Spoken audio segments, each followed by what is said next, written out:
اللهم ربي زدني علما وألحقني بالصالحين. أعوذ بالله من الشيطان الرجيم. بسم الله الرحمن الرحيم. وقالوا يا أيها الذي نزل عليه الذكر إنك لمجنون. آمنت رب کریم فرماتا ہے وقالوا، اور کافروں نے کہا کہ اے وہ شخص نزل علیہ القرآن جس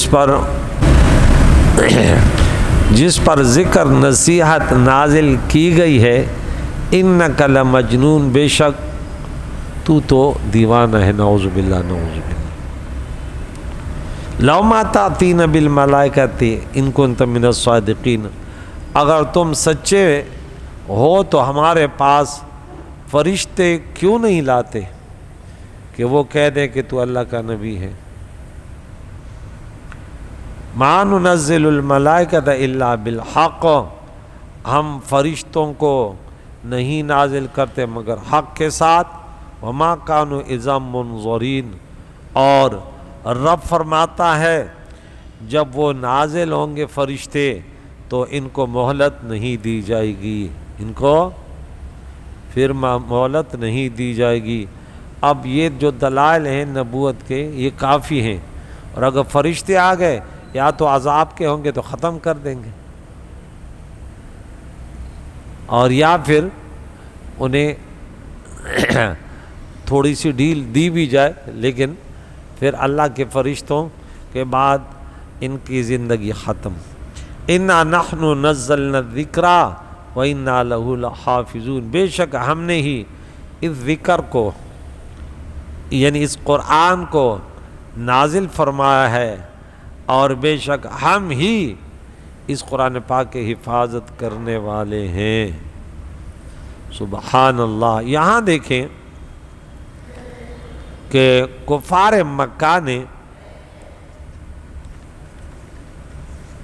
یہ کہا کہ آپ مجنون ہیں، نعوذ باللہ نعوذ باللہ. اللہ کریم نے پیارے نبی کو تسلی دی کہ یہ جو آپ کا مذاق اڑاتے ہیں، استہزاء کرتے ہیں کہ تم مجنون ہو، دیوانے ہو، تو اس کی ایک وجہ تو یہ تو انہوں نے یہ بتائی کہ پیارے آقا دو جہان پر جب وحی نازل ہوتی تو آپ کی کیفیت جو ہے نا، آپ پر کچھ عجیب کیفیت طاری ہوتی تھی، غشی کے مشابہ ہوتی، اور یا وہ اس وجہ سے آپ کو مجنون کہتے تھے کہ ان کے نزدیک یہ بہت بعید تھا کہ ان کے طرح پیدا ہونے والا انہی کے قوم میں ایک فرد ہو. یہ نہیں ہو سکتا جو کھاتا پیتا ہو، شادی شدہ ہو، اس کے بچے ہوں، اور وہ اللہ کا رسول برحق ہو، اور اس پر اللہ کا کلام نازل ہو. اور یہ آپ کو اس وجہ سے بھی مجنون کہتے تھے کہ آپ کو دعوی نبوت سے دستبردار ہونے کے لیے مال و دولت، عرب کی سرداری پیش کی گئی، عرب کی سب سے حسین لڑکی سے شادی کی پیشکش کی گئی، لیکن آپ نے مال و دولت اور منصب اور اقتدار کو ٹھکرایا اور سختی اور مصیبتیں برداشت کی، اور دعوی نبوت سے بیزار نہیں ہوئے، اور عیش و نشاط کی زندگی کو چھوڑ کر مصیبتوں کو اختیار کیا. ان کے نزدیک، کفار مکہ کے نزدیک، ان کے خیال میں یہ محض دیوانگی تھی کہ بھئی انسان تو تھوڑی خوشی کے لیے بہت کچھ کرتا ہے، ان کو یہ سرداری ملتی ہے، بادشاہت ملتی ہے اچھی سے اچھی، جو عرب میں سب سے حسین وہ ملتی ہے، اور پھر بھی یہ نہیں کرا. عجیب ہے. المرء یقیس علی نفسہ، دنیا میں جیسے انسان ہے نا، میں نے اس بات پر بڑا سوچا. وہ ایک ہم نے کہاوت عربی میں پڑھی تھی کہ کل اناء ینضح بما فیہ، جس برتن میں آپ نے جو ڈالا نا اسے وہی گرتا ہے. اپنے پانی ڈالا یوں کرو پانی ہوگا، گھیے تو گھیے۔ تو جیسے انسان نے جس معاشرے میں جیسے لوگوں کے ساتھ اس نے زندگی گزاری، ان کی سوچ ہی ایسے بن گئی۔ اس نے رات دن دنیا کے لیے سوچا نا، علماء 1000 بار اس کو نصیحت کریں، وہ کہتے ہیں یہ مولوی کہنا کچھ نہ کچھ دکانداری ہے۔ اب ان غریبوں کے نصیب میں اللہ کی رضا ہی نہیں ہے۔ دنیا دار وہ ہمیشہ دنیا کے لیے سوچیں گے، یا وہ جو ہے نا کہیں دین کی رکاوٹیں بنیں گے بس۔ جیسے بھی انبیاء ہے تو ان کے سامنے یہ دنیا دار رکاوٹیں کھڑی گئے نا، آپ یہ کیوں کر رہے، یہ کیوں کر رہے ہیں؟ حالانکہ وہ کوئی پاس سے پیسے تو نہیں مانگتے تھے نا نبی، وہ کہتے میں اللہ کی وحدانیت کا پیغام، میں اللہ کے بندوں کو بولا، حالانکہ اس سے ان کا کیا بگڑتا تھا، یہ بھی تو انسان سوچے نا۔ لیکن وہ بس اب بدنصیبی تو بدنصیبی ہوتی۔ تو یہ پیارے نبی کے بارے میں انہوں نے کہا کہ یہ کچھ کرنا چاہتا ہے، جیسے فرعون نے کہا یہ لوگ ہمیں، میرے خیال ہے ہمیں یہاں سے نکالنا چاہتے ہیں۔ فرعون نے فوراً لوگوں کے ذہن میں ڈالا، دیکھ ان لوگوں کا ارادہ ہے کہ یہ تمہارے سرزمین پر حکمرانی کرے اور تم سے اس چیز کو قبضہ کرے۔ اللہ والوں کی پہچان یہ ہے کہ ان کے نظر میں دنیا ایک مچھر کی، جیسے حضور نے فرمایا کہ اگر دنیا کی قدر، منزلت، توقیر، عزت مچھر کے پر کے برابر بھی ہوتی، کافر ایک گھونٹ پانی سے نہ پیتا۔ تو اللہ والے جب ایک انسان نیک بن جاتا ہے، وہ دنیا کی حقیقت پر عیاں ہو جاتی ہے۔ تو ہمارے ہاں ایک کہاوت ہے، ہر قلندر تا سکندر دا مچ و زرخ کریگی، نادان تا دلیونو پخندہ سپوئے گے۔ بولے یہ قلندر جو ہوتے ہیں نا یا اللہ والے، ان کے نظروں میں ہر سکندر مکھی کا پر ہے، یعنی سکندر مکھی کا پر ہے۔ ارے نادان، تمہیں قلندروں کا کیا پتہ ہے، تمہیں کہ اس میں کیا ہے۔ یہ بچہ دیکھے، اس پر اللہ نے کرم کیا کہ رات دن نماز صبح شام، لیکن آپ کوئی بولے کیوں؟ بھائی اللہ تعالیٰ چاہتا ہے کہ اس دین کے لیے میں ایک چند افراد میرے وحدانیت کا پیغام قیامت تک پہنچائیں گے۔ ہزاروں بچے ہیں، ہوشیار بھی ہیں، دنیا بھی کما لیں گے، بولے کہ درس میں ہم نہیں بیٹھ سکتے۔ اور ایک بچہ اتنا دور سے آ رہا ہے، ہمارا فہیم کہاں سے آتا ہے؟ یونیورسٹی میں بچہ پڑھا ہوا اتنا زبردار، اور وہ گرمی میں سردی میں اتنے دور علاقے سے آئے۔ تو یہ اللہ تعالیٰ کا انتخاب ہے، اللہ میں قرآن پڑھنے والے بنا دے۔ تو اللہ کریم نے اپنے نبی کو تسلی دی اور فرمایا یہ کوئی نئی بات نہیں۔ موسیٰ علیہ السلام کے زمانے میں فرعونیوں نے کہا سورہ شعراء سورہ نمبر 26 آیت نمبر 27، قال ان رسولکم الذی ارسل الیکم لمجنون۔ اور فرعون نے بکواس کی، جن کے اندر ہوا ہوتی وہ اللہ والوں کے خلاف کچھ نہ کچھ سازشیں، ابھی جہنم میں تو جانا ہے نا، تو بغیر سازشوں سے تو نہیں جائے گا، اب سازشیں کر رہے ہیں۔ فرعون نے کہا بے شک تمہارے پاس یہ رسول بھیجا گیا ہے، یہ دیوانہ ہے۔ ان کی بات دیوانے ہے، یہ کیسی باتیں کرتا ہے، یہ دیوانہ ہے۔ اللہ تعالیٰ نے تسلی دی کہ محبوب یہ دنیا والوں کا ہمیشہ سے یہی روش تھی۔ اسی طرح نوح علیہ السلام کی قوم نے سورہ قمر آیت نمبر 9، کذبت قبلہم قوم نوح، اس سے قبل اے محبوب نوح علیہ السلام کو ان کی قوم نے جھٹلایا، کذبو ہمارے بندے کو، اور کہا وقالوا مجنون وازدجر، کیا کہا؟ یہ دیوانہ ہے اور ان کو دھمکیاں دی کہ اے باز آ جا. اب اللہ والے کہاں، ان کے دلوں میں خوف خدا ہوتا ہے، خوف مخلوق نہیں. لوگ موت سے ڈرتے ہیں، اس سے ڈرتے، وہ کہتے ہیں اللہ کی بندگی میں یہی چیزیں تو ہمیں اچھی لگتی ہیں.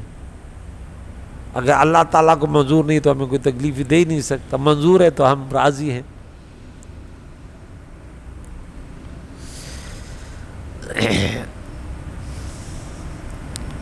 اسی طرح پیارے آقائے دو جہان سے پہلے جس قدر رسول آئے سب کو ان کی قوموں نے دیوانہ کہا. کذالک رب فرماتا ہے سورہ زاریات آیت نمبر 52، کذالک ما اتی الذین من قبل من رسول الا قالوا ساحر او مجنون. اسی طرح ان سے پہلے لوگوں کے پاس جو بھی کوئی رسول آیا انہوں نے کہا جادوگر، دیوانہ ہے. یہاں پہ ایک شبہ ہے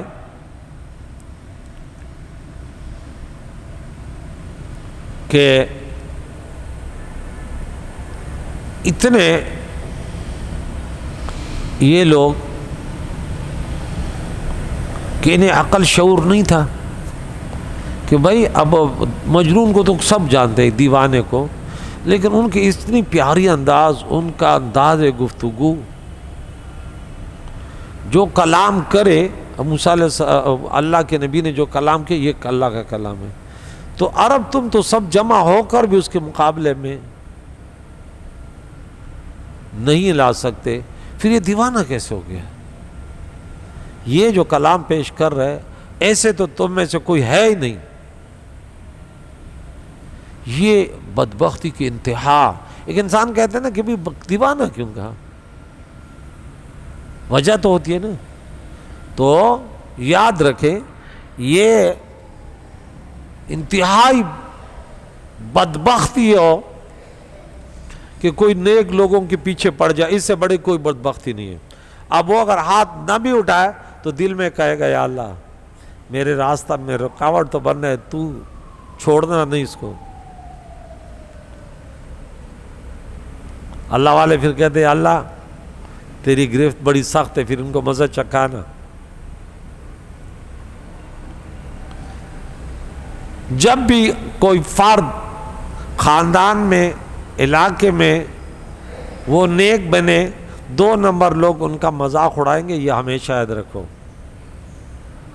پیارے نبی اللہ کی وحدانیت کا پیغام لے کر آئے، سخت لوگ تھے، جن کے مقدر میں ایمان تھا وہ آ گئے.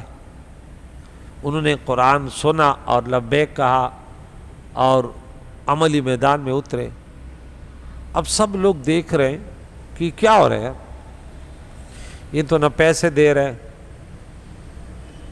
نہ کوئی دنیا کی بات کر رہے، پھر بھی لوگ دھڑا دھڑ آ رہے ہیں. پھر ان لوگوں نے جو دنیا دار تھے، تجارت کرنے والے تھے اور اپنے آپ کو عقل مند ہوشیار کہتے تھے، انہوں نے نبی کے چاہنے والوں کو دیوانہ کہا. اور کیا کہا؟ بے وقوف. بولے یہ بے وقوف لوگ ہیں بھائی، یہ تو نبی کے اشارے پر گھر بھی چھوڑ دیتے ہیں، یہ تو باپ کو بھی چھوڑ دیتے ہیں، یہ تو بیٹے کو بھی چھوڑ. بولے ٹھیک ہے، وہ کہتے تھے ٹھیک ہے. اب ایک انسان کو بات کرو نا کہ یہ، بولے نہیں آپ کی بات ٹھیک ہے لیکن محلہ تو نہیں چھوڑ سکتے نا. بھائی دین کے مقابلے میں محلہ چھوڑنا پڑے گا، دین کے مقابلے میں آپ کو باپ کو چھوڑنا پڑے گا. آپ دین کے مقابلے میں آپ جو ہے، ارے اگر وقت آیا تو اپنے آپ کو بھی چھوڑنا پڑے گا کہ میری جان اب تو قربان ہو جا. اب یہ بات ہمیشہ یاد رکھیں کہ اب آپ سنو گے کہ امام سے بات کر رہے لیکن محلہ تو ہم نہیں چھوڑ سکتے نا، تو آپ جواب میں دے تو کیا حضور نے اپنا محلہ چھوڑا تھا؟ نہیں چھوڑا تھا. چھوڑا تھا نا. خاندان کو چھوڑا تھا؟ نہیں چھوڑا تھا. صدیق اکبر نے چھوڑا تھا؟ نہیں چھوڑا تھا. عمر فاروق نے چھوڑا تھا؟ نہیں چھوڑا تھا. شیر خدا نے چھوڑا تھا؟ نہیں چھوڑا تھا. عثمان بن عفان نے چھوڑا تھا؟ نہیں چھوڑا تھا. حضرت بلال حبشی نے چھوڑا تھا؟ نہیں چھوڑا.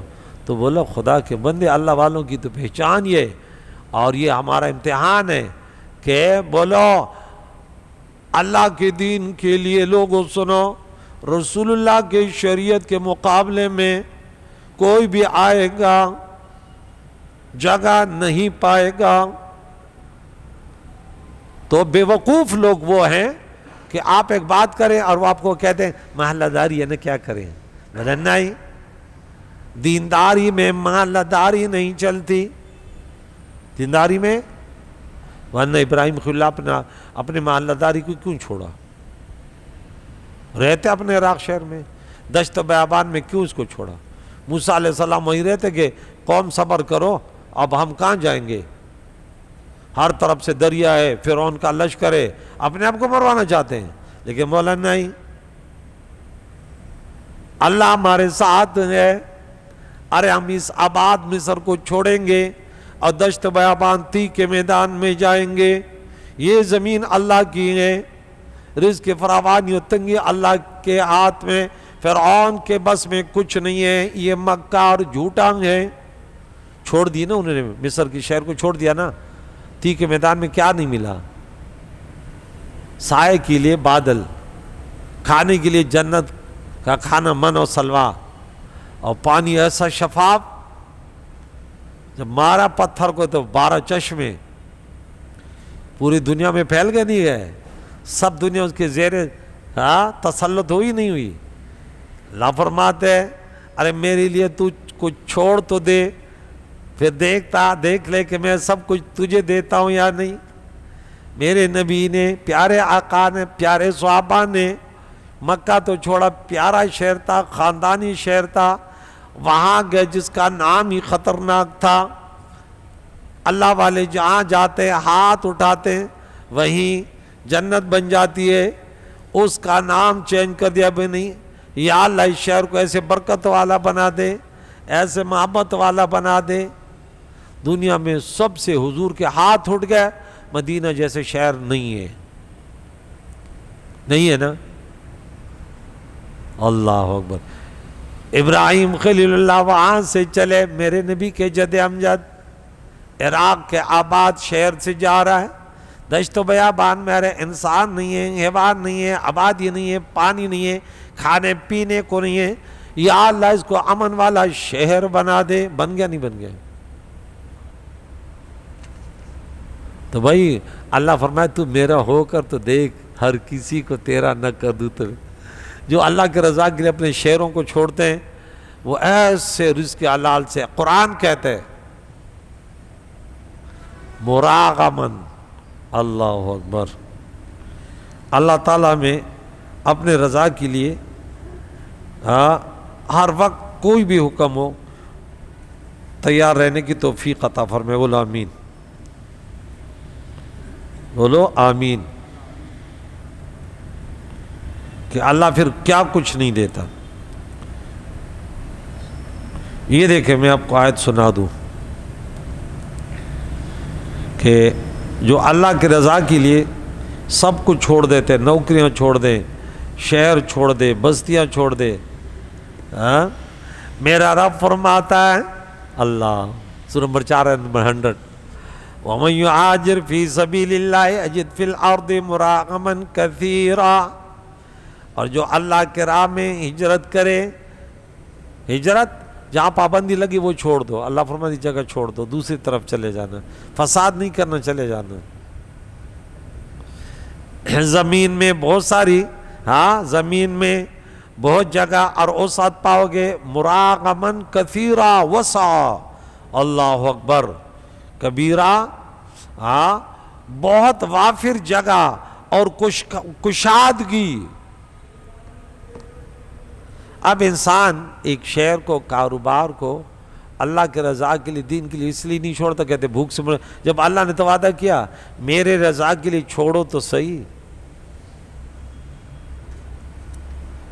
تو پیارے نبی کے صحابہ نے سب کچھ دین کے لیے قربان کر دیا، لوگوں نے انہیں دیوانہ کہا، بے وقوف کا۔ رب نے فرمایا میرے نبی کے شریعت پر عمل کرنے والوں کو دیوانہ بے وقوف کہنے والے ہم السفہاء، یہی خود بے وقوف ہے۔ اللہ والوں کو بے وقوف یا انہیں لالچی یا دنیا دار یا فراڈی کہنے والا فرعونیوں کی علامت ہے۔ وہ الگ بات ہے کہ دین کے لباس میں چور بھی ہوتے ہیں، فراڈی بھی ہوتے ہیں، وہ الگ بات ہے، لیکن سب نہیں ہوتے۔ سب ہو، ہر کوئی نہیں ہوتا۔ یاد رکھو، ہمارے ہاں کہاوت ہے کہ بکری ہر پودے میں منہ نہیں ڈال، ورنہ بعض پودے جو ہے نا زہریلے ہوتے ہیں، تو ہر عالم دین کو کوئی نہ چھیڑے۔ ہو سکتا ہے ایمان سے ہاتھ دھو بیٹھو۔ کچھ لوگوں کی عادت ہے کہ ہر مولوی پر حملہ، جہاں مولوی دیکھے کہتے یہ بھی چندے والا ہوگا۔ عادت پڑ گئی نا، اکثریت کیا ہوتے، چندے کر رہے ہوتے۔ تو ہر ایک کو نہیں کہو۔ اللہ ہمیں بدگمانی سے بچا، بولو آمین۔ تو اللہ کا یہ کلام جس کو اپنے نبی پر نازل فرمایا، اللہ تعالیٰ اس کی حفاظت فرمانے والا ہے، لیکن اس کے ظاہری اسباب ہے۔ کیا ہے؟ اللہ حفاظت کیسے فرماتا ہے کہ ہمارے اس بچے کے دل میں ڈال دیا کہ تو حافظ قرآن بن، اس بچے کے دل میں ڈال دیا، آپ کے دل میں ڈال دیا استاد جی میں اپنے ایک بچے کو حافظ قرآن بناتا ہوں، حالانکہ آپ کو پتہ بھی ہے کہ حافظ قرآن بننے کے بعد اس کو کوئی نوکری گورنمنٹ کی طرف سے نہیں ملے گی۔ کاروبار تو کرے گا، فیکٹری میں کرے گا، دکانداری کرے گا، حافظ قرآن بننے سے کوئی تنخواہیں نہیں ملے گی۔ لیکن آپ کا دل یہ چاہتا ہے یار میں بھی ایک حافظ کا بیٹا و باپ تو بن جاؤں گا۔ اور قیامت کے دن میرے نبی نے فرمایا کہ ان کے والدین کو تاج پہنا جائے گا،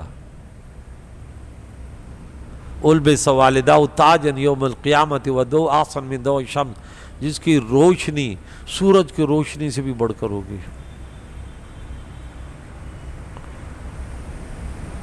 ہر جگہ، ہر محلے میں بچے بچیاں ہزاروں لاکھوں کروڑوں کے تعداد سے اللہ کے اس کلام کو دل میں رکھ رہے ہیں، اس کے لیے لوگ تیار ہو رہے ہیں، کیونکہ حافظوں کے لیے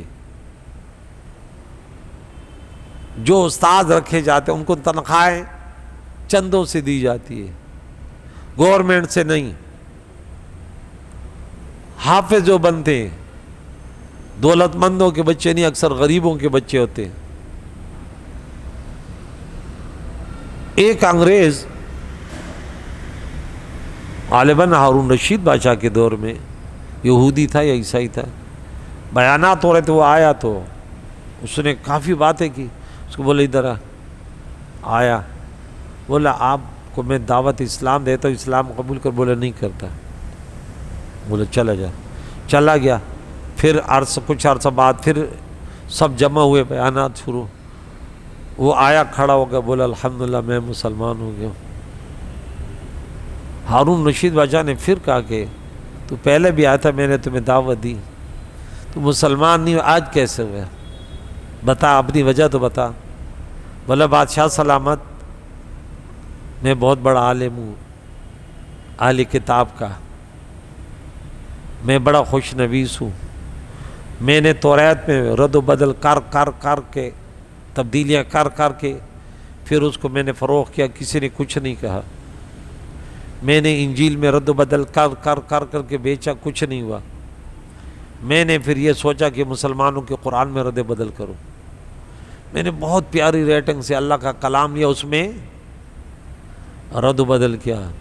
جب مسلمانوں کو پیش کیا کتنا پیارا نسخہ ہے، انہوں نے جیسے پڑھا بولا نہیں اس میں غلطیاں ہیں، بہت ہیں۔ کہتے میں حیران ہو گیا، یا اللہ ہم تو دنیا میں اپنے آپ کو بڑا طاقتور کہتے ہیں، پڑھے لکھے کہتے ہیں، ہم نے اپنے کتابوں کی حفاظت نہیں کی، رد و بدل کا بھی پتہ ہمیں نہیں چلتا، کیا اس میں چینج ہے کیا صحیح ہے۔ اور مسلمان کا بچہ کہتے یہ صحیح نہیں ہے، یہاں پہ زبر ہے اور یہ حالانکہ زبر نہیں ہے، زیر ہونا چاہیے۔ بولے میں نے سمجھا کہ یہ دین واقعی اس کی حفاظت اللہ تعالیٰ نے کی ہے۔ تو اللہ کریم نے یا دوسری کتابوں کی جو ہے ان کی حفاظت جو ہے ان کی طرف اللہ تعالیٰ نے سپرد کی، اور اللہ کا یہ کلام جو ہے، چونکہ یہ پیارے نبی کی نبوت تو یہ قیامت تک رہے گی۔ حضور علیہ السلام کے بارے میں رب کریم نے سورہ 5 نمبر 67 میں فرمایا اللہ آپ کی حفاظت کرتا ہے۔